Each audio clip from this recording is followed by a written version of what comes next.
أعلن المدير الفني للمنتخب الوطني المصري كوبر عن قائمة منتخب الوطني المحليين لمواجهة منتخب أوغندا الذي يواجهه يومي 31 أغسطس الجاري و5 سبتمبر المقبل ضمن مباراتي جولتين الثالثة والرابعة بتصفيات كأس العالم. وقد أعلن المدير الفني من قبل قائمة من 15 لاعب محترف بالخارج وعلى رأسهم محمد صلاح والنني، وقائمة أخرى بها 15 لاعب من الدوري المصري لاستكمال قائمة المنتخب للمباراتين القادمتين للمنتخب. القائمة شهدت انضمام صالح جمعة لأول مرة بعد تألقه في الفترة الأخيرة بجانب إلى حسام عاشور أيضا، وضم أيضا 4 لاعبين من منتخب المحليين بعد مبارياتهم الأخيرة أمام المنتخب المغربي، وهم الحارس محمد عواد وأيمن أشرف ومحمد فتحي وحسام حسن. وأعلن اتحاد الكرة عبر صفحته الرسمية بأنه قد قرر وتم استبعاد عمرو وردة المحترف المصري بصفوف نادي باوك اليوناني من القائمة، ولذلك بسبب تأخره في الانضمام للفريق وعدم خوضه لأي مباريات في الفترة الأخيرة. كما استمر المدير الفني في استبعاد باسم مرسي.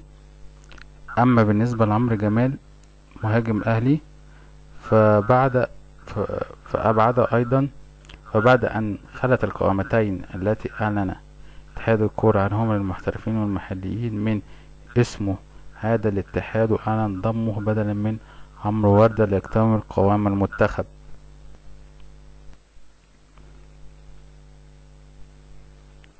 ويذكر يوم 29 أغسطس لأداء المباراة الأولى يوم 31 من نفس الشهر والعودة إلى برج العرب بعد المباراة مباشرة. وجاءت القائمة المحلية كالتالي: في إكرامي، محمد عواد، أحمد فتحي، سعد سمير، رامي ربيعة، علي جبر، أيمن أشرف، حسام عاشور، عبد الله السعيد، صالح جمعة، طارق حامد، أحمد الشيخ، محمد فتحي وحسام حسن. القائمة كاملة للمنتخب بالمحليين والمحترفين مكونة من 30 لاعبا، وهم عصام الحضري وأحمد الشناوي، شريف إكرامي، محمد عواد، أحمد المحمدي، أحمد فتحي، سعد سمير، رامي ربيعة، أحمد حجازي، علي جبر، أيمن أشرف، محمد عبد الشافي، عمر جمال، عمر جابر، كريم حافظ، محمد النني، حسام عاشور، عبد الله السعيد، صالح جمعة، وطارق حامد، وسام مرسي، واحمد الشيخ، ورمضان صبحي، محمود تريزيجيه، محمد فتحي، ومحمد صلاح، ومحمود كهربا، وحسام حسن، واحمد حسن اوكا، وعمرو جمال الذي انضم مؤخرا بدلا من عمرو وردة بسبب عدم انضمامه للمنتخب وعدم خوضه لأي مباريات خلال الفترة السابقة. هنتكلم عن التشكيل او اللعيبة اللي هتلعب من وجهة نظري في المباراة دي. فهنشوف كده المنتخب.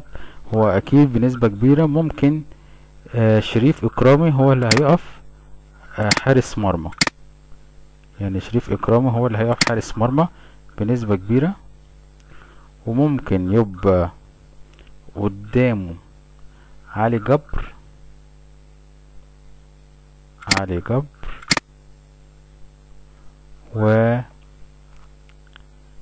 واحمد حجازي اللي هو الدفاع اللي بيلعب به المدير الفني على طول. اما هيبقى من ناحية اليمين ده احمد فتحي. طبعا انا بحط اسماء او ارقام وهمية لان لسه معرفش اللعيبة هتلبس ايه او هيلبسوا ايه في التغييرات والناس اللي منضمة حديثا وكده.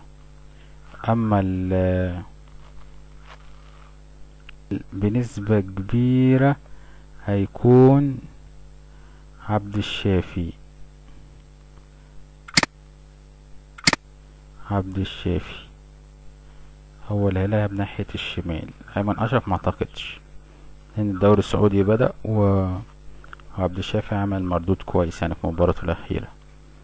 اما اللي هيلعب بقى في خط النص فديت بقى ممكن هيكون اكيد يعني حسام عاشور، وهيكون جنبه بنسبة كبيرة محمد النني، هو اللي هيلعب في جنب حسام عاشور.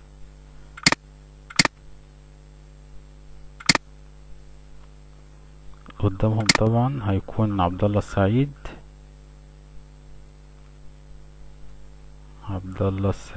عبد الله صانع لعب.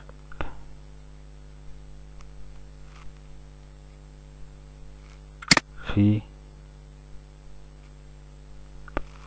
أجنحة يلعب في الجناح اليمين، ممكن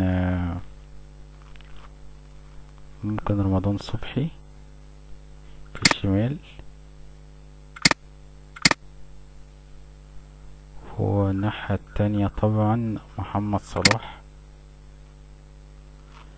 تحت راس حربة قصادهم هيكون أحمد حسن أوكا.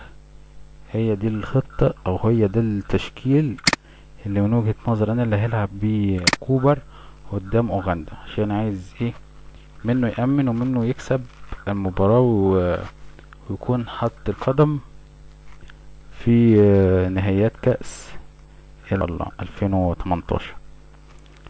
فانتظروني بعد نهاية المباراة، هنشوف التشكيل الصح ايه، وهنقدر نحلل قوام المنتخب، وهنشوف المباراة انتهت على ايه، ورب نكسب عشان نخلص من العقدة اللي مسكانا بقالها حوالي 25 سنة. إذا أعجبكم الفيديو برجاء الاشتراك على القناة وتعملوا لايك وشير للقناة بتاعتنا على صفحتكم على الفيسبوك، عشان نوصل لأكبر عدد من الجمهور، وعشان القناة بتاعتنا تكبر معاكم. والسلام عليكم ورحمة الله وبركاته.